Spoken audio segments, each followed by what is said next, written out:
dice: la verdad os hará libres. Dijo entonces Jesús a los judíos que habían creído en él: si vosotros permaneciereis en mi palabra, seréis verdaderamente mis discípulos y conoceréis la verdad, y la verdad os hará libres.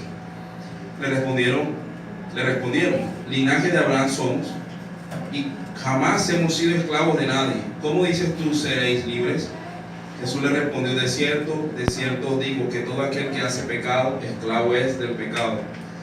Y el esclavo no queda en la casa para siempre, el Hijo sí queda para siempre. Así que si el Hijo os libertare, seréis verdaderamente libres. Voy a sentarse. Gloria a Jesús.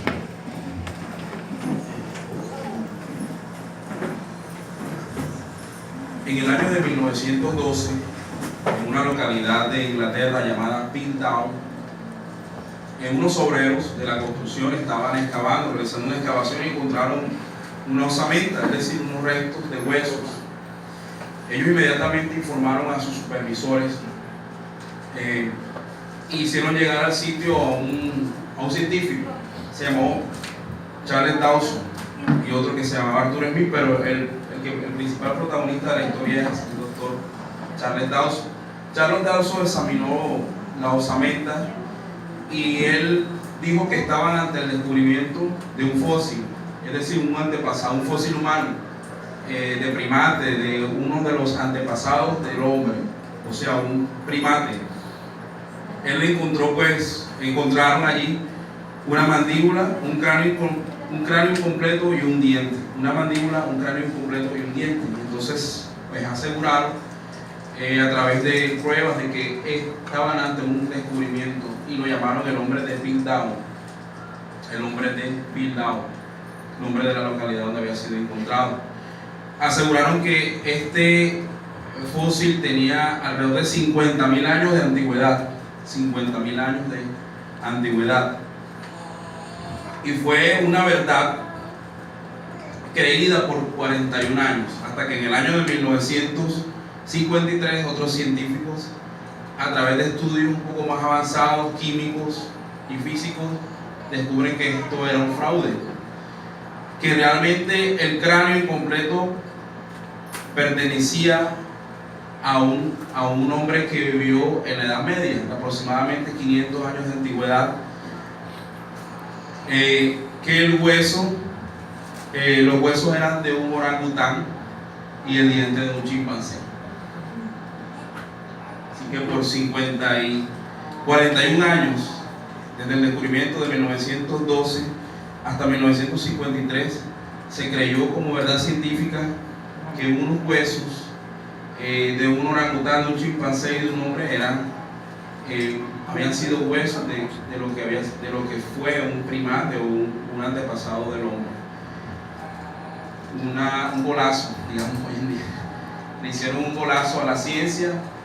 Eso estuvo en los periódicos, estuvo en los museos, estuvo exhibido, incluso porque una vez ellos encuentran esas piezas, ellos reconstruyen, ¿cierto? Reconstruyen con otro tipo, ya con elementos con elementos ya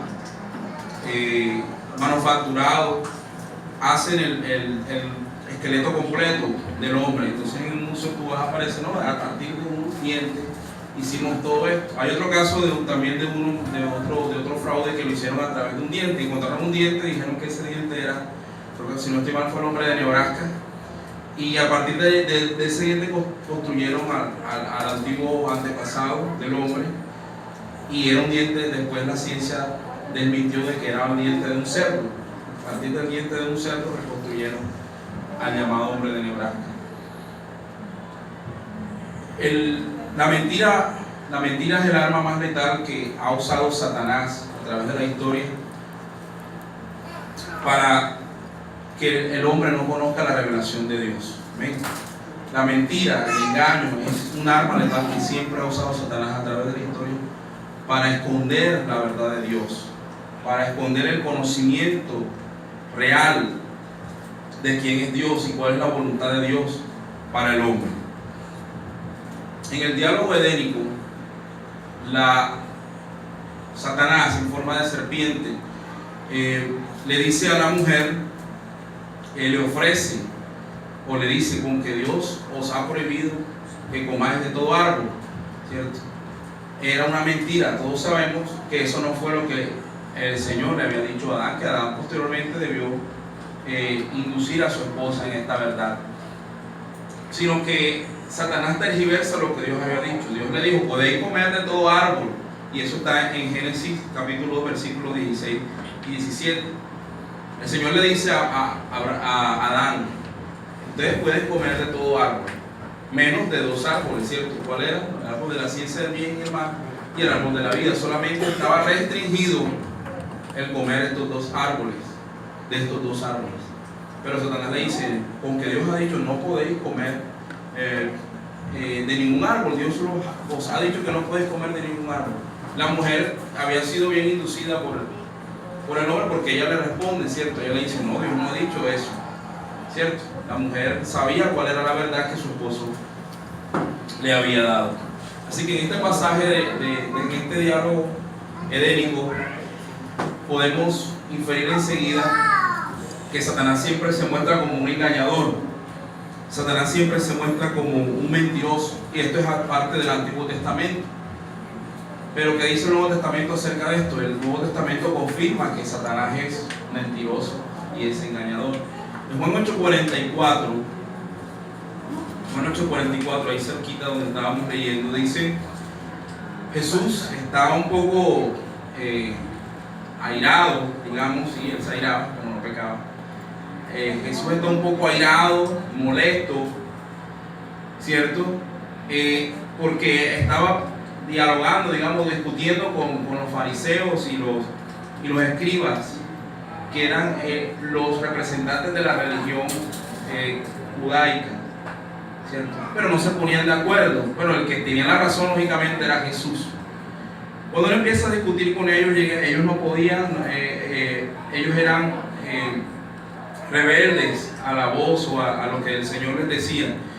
Y entonces Jesús se enerva un poco y le dice: vosotros sois de vuestro padre el diablo, y los deseos de vuestro padre queréis hacer. Él ha sido homicida desde el principio y no ha permanecido en la verdad, porque no hay verdad en él. Satanás es mentiroso y en él no hay verdad. Cuando habla mentira, habla de su ser. Cuando habla, él habla de su esencia. Cuando Satanás habla, va a hablar mentira, va a hablar engaño, porque esa es su esencia, ¿cierto? La esencia de Dios es la santidad, lo hemos visto ya varias veces. La esencia de Dios es la santidad, así que toda palabra que de Dios salga es una palabra santa. Toda palabra que salga de Dios es santa, incluso para castigar. Cuando Dios mandaba, o Dios mataba, porque Dios mata, ¿ven? Cuando Dios mataba al malo, era santa, una palabra santa. Él decía: este hombre murió, o a este hombre lo matarás, porque violó uno de los mandamientos. Era una palabra santa, amén, y era una palabra que explicaba la esencia de Dios. Pero en Satanás hablaba de mentira, ¿cierto? Porque es mentiroso y es padre de mentira. Cuando habla de mentira, de suyo habla, porque es mentiroso y padre de mentira. Y dice luego Jesús: y a mí, porque digo la verdad, no me creéis. Y a mí, porque digo la verdad, no me creéis. O sea, es algo contradictorio, ¿cierto? Parece que uno no creyera al mentiroso. Uno dice: yo no le creo, es más mentiroso. Conocemos gente mentirosa, ¿cierto? ¿Quién no ha dicho mentira alguna vez? Que levante la mano quien no ha dicho una mentira alguna vez. Todos hemos dicho mentiras, ¿cierto? La Biblia dice en Juan de que si la mentira es un pecado, dice que si nosotros decimos que no tenemos pecado, le decimos mentiroso a Dios. Pero todos hemos mentido. Así es una mentira blanca, negra, usada, piadosa. Las mentiras no son piadosas, son del diablo. Como dice una hermana, la gente, mentira piadosa. ¿Qué es piadoso? Piadoso es devoto de Dios, devoto de la santidad de Dios. Una mentira que adora a Dios. ¿Ah? Una mentira que adora a Dios no puede existir. Así que el Señor les dice: y a mí, porque digo la verdad, no me creéis. Ese es el problema que tenemos hoy en día cuando predicamos el Evangelio. La gente no quiere creer el Evangelio, y el Evangelio es la verdad de Dios. El hombre puede recibir muchas más doctrinas. El hombre puede recibir el budismo sin ninguna una complicación. El hombre puede recibir el hinduismo, puede recibir el catolicismo, puede recibir el ateísmo, pero no puede recibir el evangelio verdadero de Dios, porque el hombre no quiere escuchar la verdad de Dios. Amén. Quiere escuchar la mentira y el engaño de Satanás. Así lo haga inconscientemente. Más adelante la discusión se pone un poco más acalorada y ellos amenazan a Jesús con apedrearlo. Y Jesús dice: me van a apedrear porque les digo la verdad. Me van a apedrear porque les estoy diciendo la verdad. O sea, imagínense, cuando se ha visto eso, una persona por decir la verdad la van a condenar a la muerte. Eso es para que veamos entonces que tanto en el Antiguo como en el Nuevo Testamento se nos habla de un padre de mentira, que es Satanás. Por eso nosotros debemos renunciar a esa mentira, ¿cierto? Ya dijimos que ninguno aquí, todos aquí hemos dicho mentiras, ¿cierto? Ahora hay gente que se pasa ya de calidad, ¿cierto? Todos tenemos un amigo que es mentiroso, ¿cierto? Le decimos como mentira fresca, mentira, ¿cierto? Por ahí hay un dicho que dice: más rápido cae un mentiroso que un cojo, ¿cierto? Nosotros debemos renunciar al pecado de la mentira. Hay gente que en verdad tiene una atadura, tienen una enfermedad, uno dice que se llama mitomanía, no sé si eso es psicológico, psiquiátrico, la mitomanía. Y su vida es una mentira, todo lo que hacen es mentira. Y van por el mundo haciendo daño a mucha gente que cree en su mentira, pero cuando ya uno lo conoce, ya uno sabe a qué atenerse. Pero es una atadura y debemos renunciar. Y el cristiano no debe ser mentiroso. El cristiano debe combatir, debe mortificar el pecado de la mentira en su vida. Amén. Pablo nos dice que nosotros debemos luchar contra las obras de la carne. Las obras de la carne no solamente es el adulterio, no solamente es la pornografía, no solamente es la ira, sino también la mentira. Es una de ellas y debemos luchar contra ese flagelo del pecado. Amén. Gloria a Jesús. Ahora, Dios, Adonai, nuestro Dios, es un Dios que se identifica con la verdad. Dios se identifica con la verdad. Hay una cita en Jeremías 10 al 14. No sé si yo imprimí la cita para mayor rapidez. Vamos a buscarla. Jeremías 10.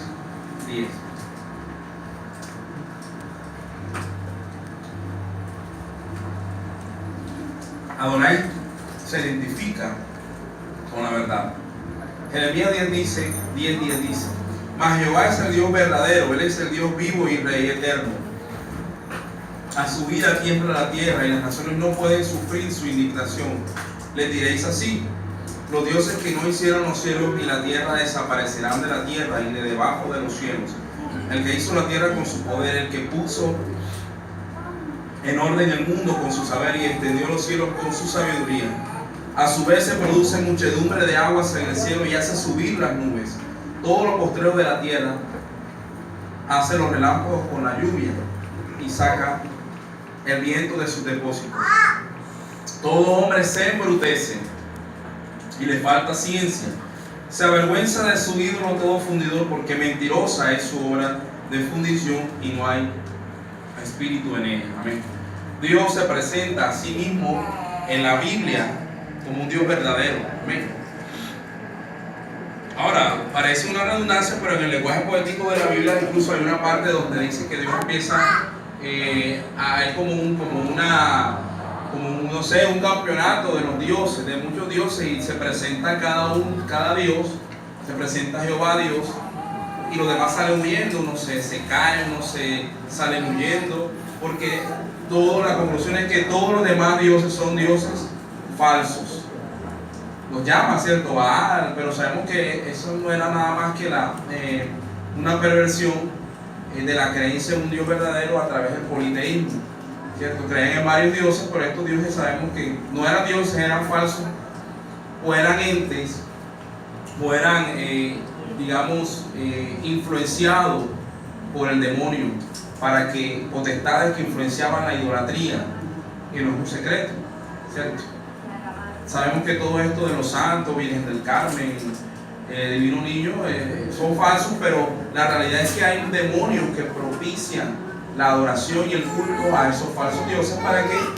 Para lo que decíamos al principio, para que Satanás aparte a los hombres de la revelación verdadera. Amén, al conocimiento del Evangelio. Eso confirma más ahorita, que no puede levantar la mano. De pronto algunos levantaron allí espiritualmente, pero no la puede levantar porque dice que sea Dios veraz y todo hombre mentiroso, todo hombre mentiroso. El Señor está en contra de la mentira.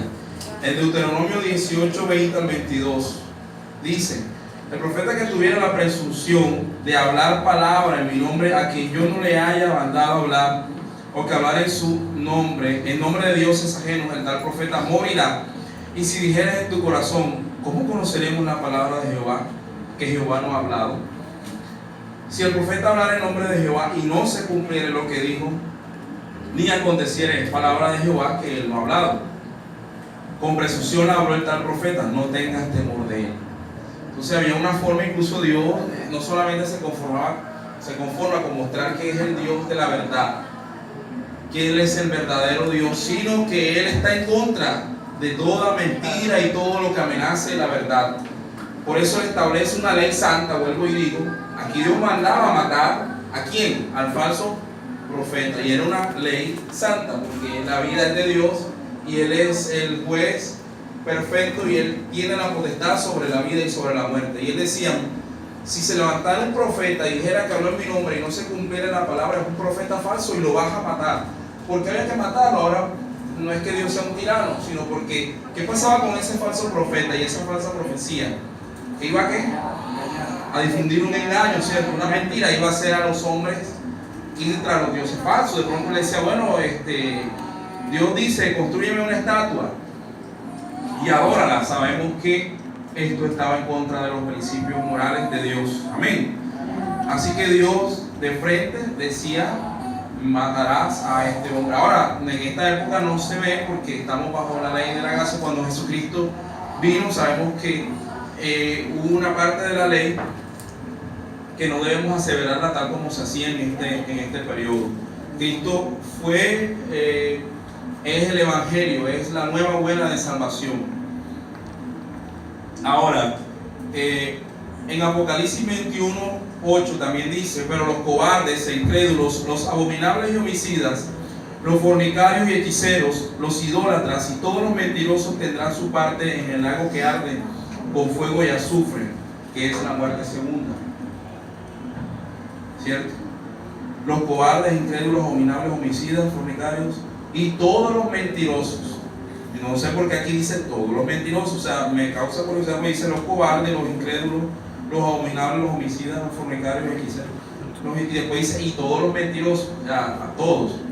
No sé si se refiere a lo que hablábamos ahorita de que de pronto alguno dirá: pero es que yo sí, las mentiras mías no son son suaves, no son de tanto calibre. Y todos los mentirosos, tanto los de mentiras blancas como los de mentiras rosadas, los de mentiras negras, todos dicen que tendrán su parte en el lago que arde con fuego y azufre, que es la muerte segunda.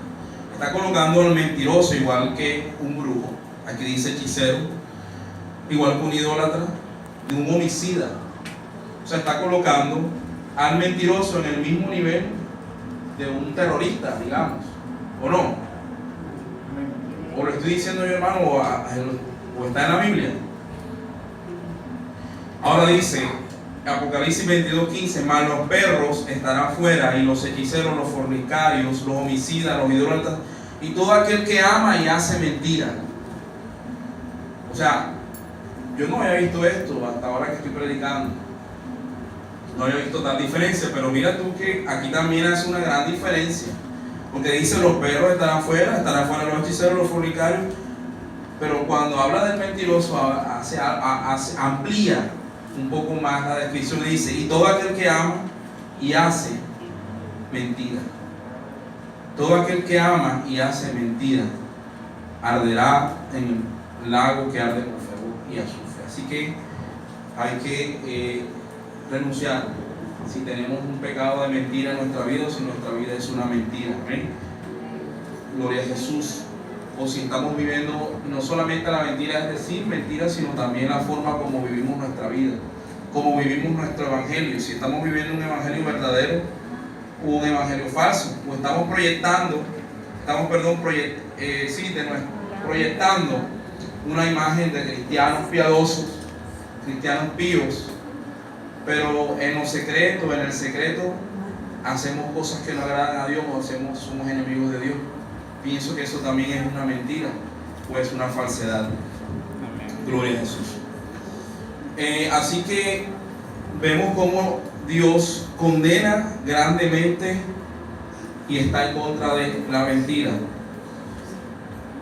Jesús en el Nuevo Testamento, además de que ya vimos que en Jeremías 10:10 Dios dice: yo soy el Dios verdadero, y no solamente Jeremías 10, hay muchas más citas, las cuales ustedes pueden corroborar en su casa, en los salmos hay bastantes. En el Evangelio, según San Juan, en el capítulo 17, versículo 17, el Señor nuevamente confirma y dice: santifícalos en tu verdad, tu palabra es verdad.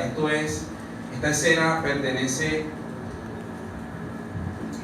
a la noche en que Jesucristo fue entregado, donde Él hace la oración intercesora por sus discípulos antes de ser entregado. Él ora por ellos, y en una de esas oraciones o una de esas peticiones que el Señor hace en su oración, porque Él iba a ser esa noche apresado, Él sabía lo que le esperaba, iba a ser apresado, capturado, enjuiciado y asesinado, y sus discípulos iban a quedar, pues digamos que para que ellos no quedaran en el aire, el Señor viene y hace una oración por ellos, que es la oración intercesora, una de las oraciones más hermosas que hay en la Biblia.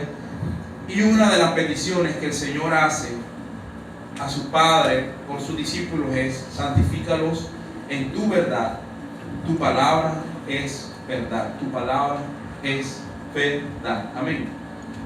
El Salmo 119, versículo 160 dice: la suma de tu palabra es verdad. La suma de tu palabra.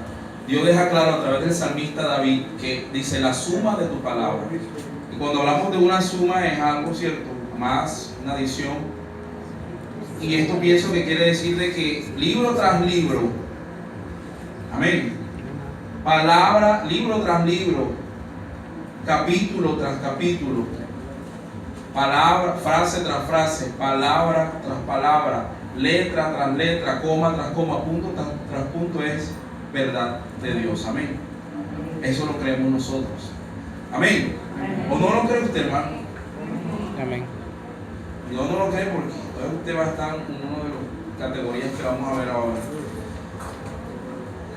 De un Dios verdadero procede una revelación verdadera. Ese es el segundo punto. El primero es Adonai, es un Dios que se identifica con la verdad. El segundo, que acabo de mencionar, es de un Dios verdadero procede una revelación verdadera. La Biblia es una obra completa sobre la verdad. Ya lo vimos en el Salmo 160, Salmo 119, versículo 60. La suma de tu palabra es verdad. Jesús asumió que el Evangelio era verdadero, Juan 17, 17. Y ante personas escépticas, incrédulas y dudosas, Cristo les dice, como les dijo a Tomás: yo soy el camino, la verdad y la vida. Jesucristo tenía en su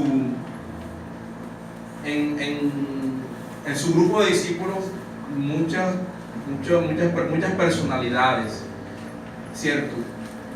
Y había uno, todos sabemos, había uno que era Simón el Celote, que el Celote era una especie de revolucionario contra el Imperio Romano, como un tipo de izquierdista. El Señor lo conquista con el Evangelio. Tenía a Pedro, el hombre impetuoso, el hombre que no se dejaba echar cuento de nadie. Tenía a Felipe de Bethsaida. Dice que Felipe, ¿cierto? Felipe dice que Felipe era amigo, como su nombre lo indica. Ya, y dice que Felipe era el que llevó muchas personas. Él fue el que llevó a Bartolomé a los pies del Señor. O sea, era un hombre amigable, amable, le gustaba, siempre estaba. Y estaba Tomás, que era el hombre incrédulo, el hombre que dudaba, ¿cierto? Y allí Tomás, cuando en esa misma escena que hablamos ahorita de la oración intercesora, en la noche en que Cristo fue apresado, Él comienza a hablarles y el Señor les dice, les promete una morada en el cielo. Y Tomás dice, Señor, pues no sabemos cuál es el camino, ¿por qué no nos muestras el camino? Y el Señor le dice, yo soy el camino, soy la verdad y soy la vida. Amén. Es la verdad del Evangelio para las personas que tienen dudas, tienen incredulidades, tienen escepticismo, como los ateos. No hay ningún líder de ninguna religión que haya osado decir yo soy la verdad. No lo dijo Buda, no lo dijo Hare Krishna, no lo han dicho, no lo dijo Abraham, el fundador del judaísmo, ¿cierto?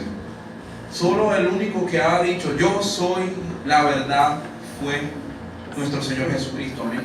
Para que no quede ninguna duda, y le está hablando a una persona de muchas dudas. Acuérdense que Tomás, incluso cuando resucita, él es el que no cree. Dice, no, yo no creo hasta que yo no meta mis dedos en las llagas de sus manos, de sus pies, de su costado, yo no voy a creer. Pero el Señor le dice, bueno, mete los dedos. Y dice que él tembló y dice, creo. Amén. Vamos a ver ayúdame, quiero traerles unas diapositivas. Abominable, yo lo llamé abominables mentiras en la humanidad. La primera tiene. Entonces vamos a ver algunas. Ya dijimos ahorita que la mentira es un arma que Satanás usa. ¿Para qué? Para apartar al hombre del conocimiento. La primera nada más. Te voy diciendo.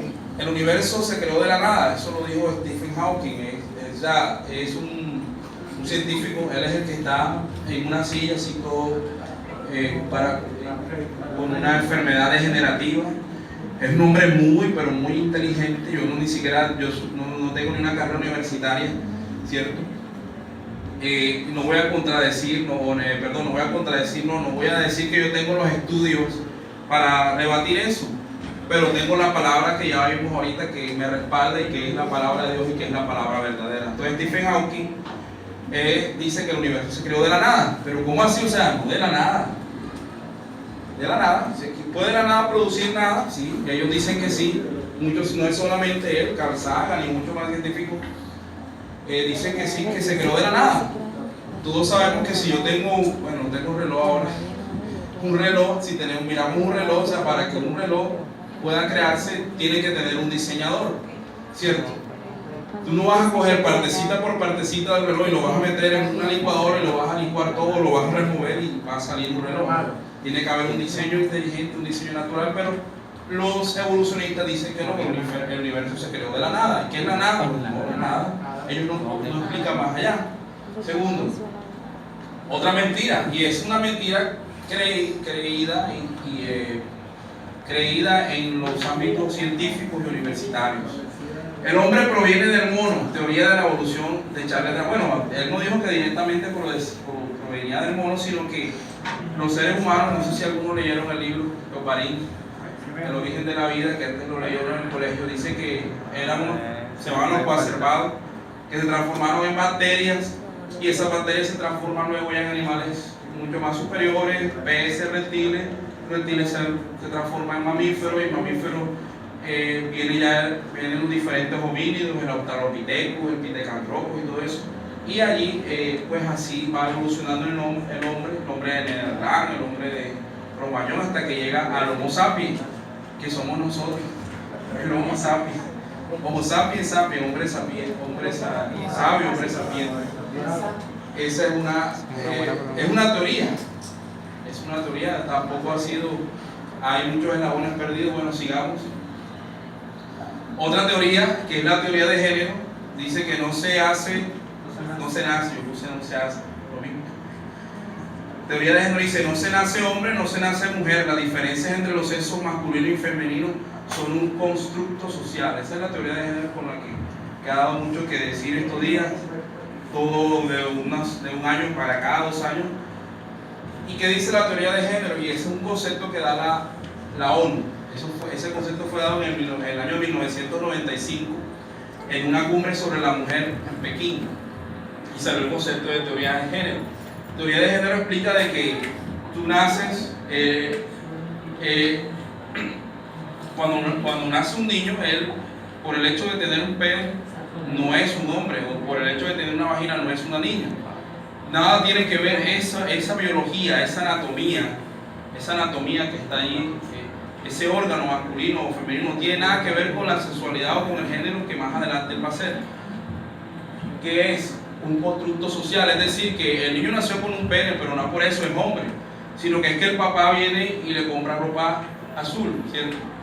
Y si es mujer le compra ropa rosada, y si es hombre le compran un balón, y si es mujer le compran una muñeca. Entonces dicen que eso es un constructo social, o sea que eso lo determina es la sociedad, ¿cierto?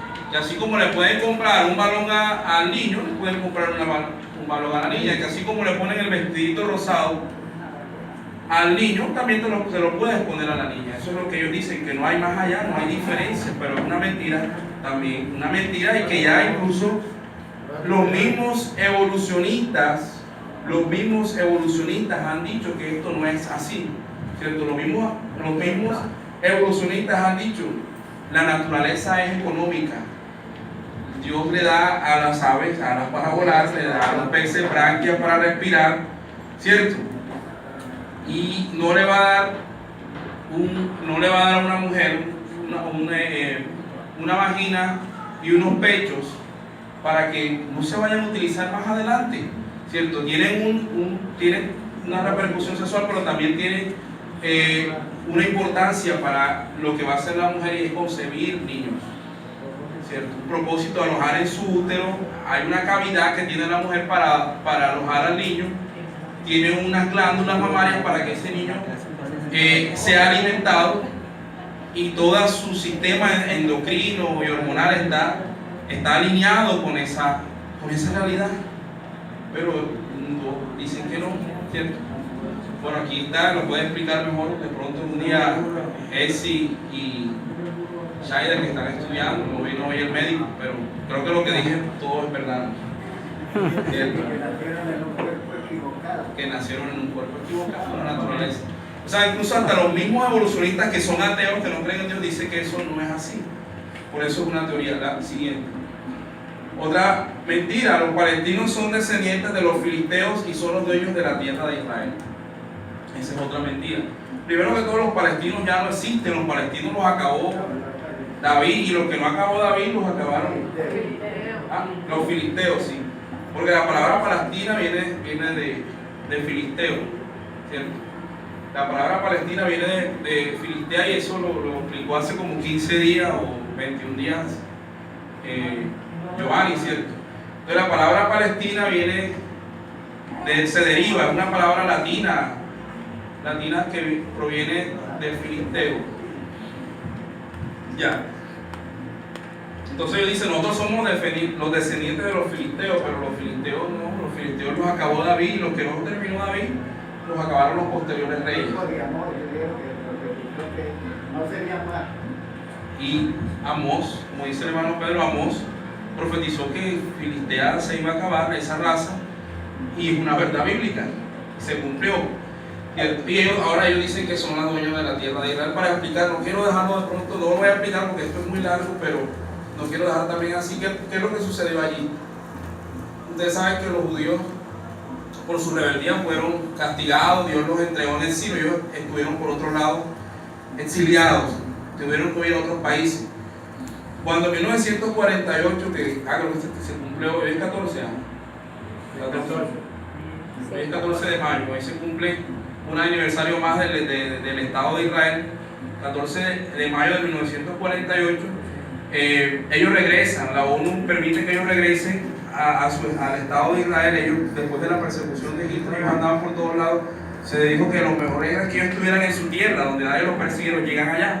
Cuando ellos llegan allá habían beduinos, habían algunos árabes, algunas personas, y los árabes que estaban en las ciudades de alrededor mandan unos ejércitos. Dicen, no, ¿cómo se van a meter aquí los judíos? No, nosotros no podemos permitir eso. Ellos mandan unos ejércitos para que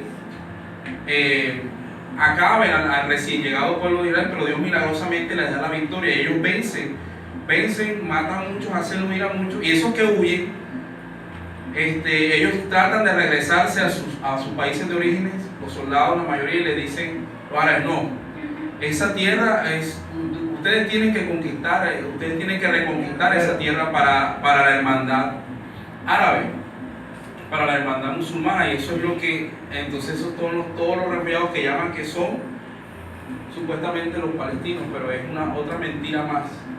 Sigamos. El negro no es un ser humano. Corte Suprema de Estados Unidos en 1857, el hermano Pedro también estaba hablando de eso hace poco, de los barcos negreros, ¿cierto? Donde metían a los esclavos. ¿Por qué decían esto los esclavistas? Los amos esclavistas decían esto simplemente para quitarle los derechos al negro. El negro no es un ser humano. Hay una historia incluso de un cazador que va al África y encuentra un pigmeo. Pigmeos son una raza de negros que crece así pequeñito, y él lo coge preso y lo lleva por circos y todo, y lo muestra como que no es un hombre, sino como que es un animal, ¿cierto? Como un animal. Entonces esto lo hace el hombre. Dice: el negro no es un ser humano, para poder explotar el trabajo de los negros, para poder esclavizarlos y ponerlos a trabajar y en la tierra sacar un beneficio. El feto se convierte en un ser humano hasta cumplir las 13 semanas. Hay otro debate también que no es ajeno a nuestro país, Colombia, por lo mismo. Aquí tenemos un ministro de salud que está a favor del aborto. Nos metieron una ministra de educación que estaba a favor de la ideología de género de la educación. Ahora nos metieron un ministro que está a favor del aborto, que ya dijo que él es ateo, antirreligioso. Entonces el feto se convierte en un ser humano hasta cumplir 13 semanas. Ellos dicen que no es un ser vivo, pero no es un ser humano, como una célula, no sé, igual a una bacteria. Hay una proabortista que en el tiempo la entrevistaron, y ella decía que el matar en una cucaracha era igual que matar un feto de menos de 13 semanas. Es decir, si yo mato una cucaracha, es un animalista, perdón, ella es una animalista. Ella decía que animalistas los que estaban a favor de toda la protección de los animales y eso y todo. Entonces ella decía que matar una cucaracha no tenía mayor impacto que matar a un bebé de menos de 13 semanas, porque a partir de allí, según estudios, no sé si es también por una corte suprema, dicen que el ser humano empieza a partir de las 13 semanas, y creo, si no estoy mal, a partir de ahí es donde se puede, si pasa de 13 semanas no se puede abortar. O sea, es un crimen, exacto. El aborto es legal en Colombia hasta las 13 semanas. El aborto es legal en Colombia. Hay 3 causas por las que puede abortar: por violación, ¿cuál es la otra? Por malos deformidades, violación de deformidades, por peligro de la madre. Ya. Entonces hasta allí se puede realizar esa libremente. Entonces, otro ejemplo, nos falta dos, perdón. Otra mentira es que el papá es el vicario de Cristo. ¿Qué es vicario? Es representante o sustituto. Es decir, que Jesucristo se resucitó, subió al cielo, y el único representante de Jesucristo ahora es el Papa. Eso dice la Iglesia Católica. Y 8. Esa es otra mentira. Ahora, de estas mentiras se derivan muchas. Si ustedes le vamos a poner a sacarle las mentiras a la Iglesia Católica, hay muchas, ¿cierto? Como la concesión de la Virgen, la concesión inmaculada de la Virgen, es decir, que la Virgen María nació sin pecado. La ascensión de la Virgen al cielo también es otra mentira. Bueno, hay muchas. ¿Para qué nos vamos a poner a defender? La transubstanciación, otra mentira. La Biblia, siendo estudiada a través del método crítico histórico, es un libro secular más. Esto lo dijo la Alta Crítica alrededor del siglo XIX. Unos estudiosos, teólogos, eran teólogos, pero ellos dijeron: no, pero es que yo no, ¿cómo así que se abrió el mar y pasaron o sea, eso no tiene sentido. Ellos son hijos del modernismo. La época del modernismo es a toda aquella que le daba preeminencia a la razón, y todo aquello que no podía explicarse a través de la razón era falso, ¿cierto? Entonces ellos decían: o sea, yo no puedo explicar eso, no se puede explicar que el mar se abra y pase por ahí la gente, eso no se puede explicar racionalmente. Entonces ellos aducen de que son alegorías, que que hace la Biblia. Incluso niega, o sea, no lo niega, de pronto dice, sí, de pronto pasaron, lo que dice que pasaron por un charco, que hay una parte donde se forman, debido a la marea baja y por ahí ellos pueden pasar. Hay otros que dicen por lo menos las 10 plagas de Egipto. Dicen que las 10 plagas de Egipto no fueron castigos de Dios divino, sino fueron plagas que vinieron a raíz de la contaminación o del descuido ambiental que los egipcios tenían. Ya los egipcios pues no tenían unos buenos servicios sanitarios, no tenían un avanzado sentido de lo que era la higiene y todo eso, y eso repercutió en que los ríos se contaminaran, y entonces viene una alegoría de que el río se convirtió en sangre. Todo eso es de la alta crítica, es decir, la alta crítica, como dice allí, dice que la Biblia es un libro secular más, es como el libro Nacho o como un libro de vaqueros, una película o un libro de Condorito. Eso es lo que dice la alta crítica, es un libro más, no hay que tenerlo, o sea, no es un libro inspirado por Dios, no es un libro sagrado. Eso es lo que dice la alta crítica. El libro no es un libro inspirado por Dios, y esa es la diferencia que nosotros le damos a la Biblia. Dice 1 Juan 3 dice, 1 de Timoteo 3:16, que toda la escritura es inspirada por Dios, útil para enseñar, para redarguir, para corregir, instruir en justicia. Amén. Eso dice la Biblia de sí misma. Pero la alta crítica dice no, es inspirada por Dios, es un libro más, es un libro natural. Es como, no hay diferencia entre leer la Biblia y leer un libro de álgebra o un libro de medicina o Nacho Leo o no sé, un Condorito. Es lo mismo. Eso dice la alta crítica. Todas teorías, ninguna de estas teorías es propuesta por analfabetas. Ninguna de estas teorías es propuesta por personas que solamente son bachilleres. Todas son teorías propuestas por filósofos, por científicos, por hombres de ciencia y grandes pensadores. Vamos a seguir un poco más. Bueno, quería traerles algo también acerca de algo que es el marxismo cultural, que es algo que está amenazando seriamente el cristianismo. En Occidente ya prácticamente digamos que ha arrasado, pero confiamos en Dios, amén. Dios es soberano. Todo lo que pasa porque Dios lo permite. En Occidente, es decir, Europa, el marxismo cultural ha arrasado prácticamente con el cristianismo. Y aquí en Colombia y aquí en América está lentamente ganando espacio. Lo primero que vamos, bueno, aquí la animación se me cruzó un poco. Lo primero que vamos a ver es algo de la teoría marxista. Esto es, pero yo quiero hablar una pequeña parte solamente. ¿Conocen a este señor? Carlos Marx. Para desasiado se ve el señor. Bueno, Carlos Marx es de donde viene el marxismo, de donde vienen los ideales de la guerrilla, los ideales de la izquierda. Fue un señor, creo que era economista, abogado, que alrededor de 1845, no tengo la fecha exacta, empezó a analizar la sociedad.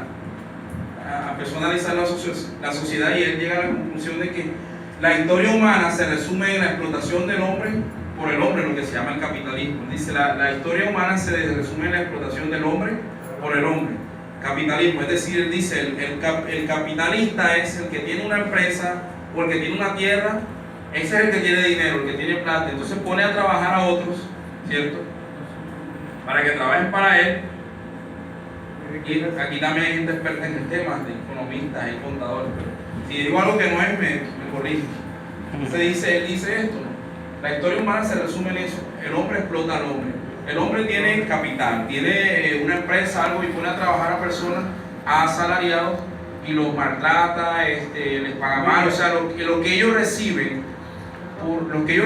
por su esfuerzo, por su sudor, no recompensa todo lo que ellos están entregando. Eso él dice que es el capitalismo, y puede ser cierto, ¿cierto? Puede ser cierto porque sabemos que a veces de pronto un sueldo mínimo no alcanza para muchas cosas, ¿cierto? Sin embargo, ahí hay muchas, no es solamente eso, hay muchas cosas también como la corrupción, como segundo. Ahora dice que esto siempre va a ser así. Él dice, siempre el capitalista va a estar encima del obrero, del asalariado. Y solamente se puede liberar a través de la emancipación, o sea, liberación del proletariado, y esto es a través de revolución. Él dice, la única manera que te pueden revelar de ese yugo del capitalismo, de esa opresión, es a través de la revolución. Hasta ahí no había hablado de armas. Tercero, ahora dice que esa emancipación lleva a que el proletariado son los trabajadores. Los obreros se deben rebelar, deben ser revolucionarios y controlar los medios de producción y la tierra, que están en manos de ¿quién? Del capitalista, del terrateniente. Entonces, los medios de producción y la tierra y la propiedad privada. Y entonces se instaurará la dictadura del proletariado o Estado socialista. Estos más o menos son los pasos. Yo traté de resumirlo en lo más poquito de la teoría marxista. Entonces ya vemos, el hombre explota al hombre, el hombre se debe liberar de esa explotación. ¿Cómo se libera? Controlando los medios, es decir, quitando, destruyendo lo que llaman la burguesía, o destruyendo el capitalismo. O sea, hay que quitarle a los dueños de las empresas, hay que quitarle el poder, hay que quitarle eso, y nosotros los proletariados tenemos que manejarlo, ¿cierto? Lo que se llama expropiación. Aquí en Venezuela vemos lo que hace el Estado: coge las empresas privadas y ¿qué pasa? Las expropia y dice, no, esto va a ser a favor del gobierno. Luego, a través de sus líderes, los líderes revolucionarios implantan la dictadura del proletariado y se convierte en un Estado socialista. Aquí vemos el representante de la revolución